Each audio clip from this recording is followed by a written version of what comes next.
Some people think that if their opponent plays a beautiful game, it's okay to lose. I don't.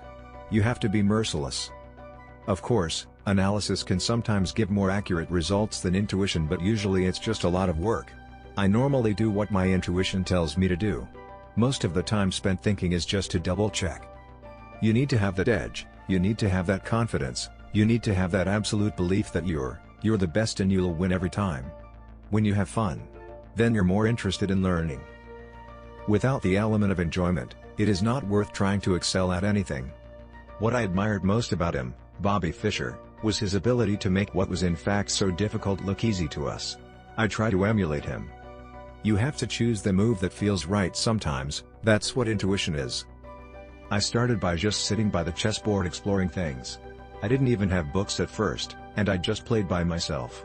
I learned a lot from that, and I feel that it is a big reason why I now have a good intuitive understanding of chess. I don't think there is a thing like overconfidence in chess. It's always better to be too confident than too reluctant.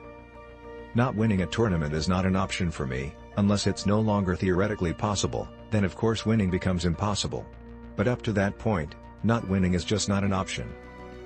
I am trying to beat the guy sitting across from me and trying to choose the moves that are most unpleasant for him and his style. If you want to get to the top, there's always the risk that it will isolate you from other people. One of the things that first attracted me to chess is that it brings you into contact with intelligent, civilized people, men of the stature of Garry Kasparov, the former world champion, who was my part-time coach. There are certainly loads of players that I admire. I try to learn from all of the great masters, both of the past and contemporary as well. I got the travel bug when I was quite young. My parents took me and my sisters out of school and we traveled all over Europe. It was an eye-opening experience, and, although I love Norway, I also enjoy visiting new countries. I don't get homesick. Maybe if I didn't have the talent in chess, I'd find the talent in something else. The only thing I know is that I have talent in chess, and I'm satisfied with that. There are so many games that I've seen that I've learned from. That's also part of the same, never single out a particular player or a particular game. For me, the most important thing is to continue to play well and to be a positive figure and hopefully a role model for kids as well.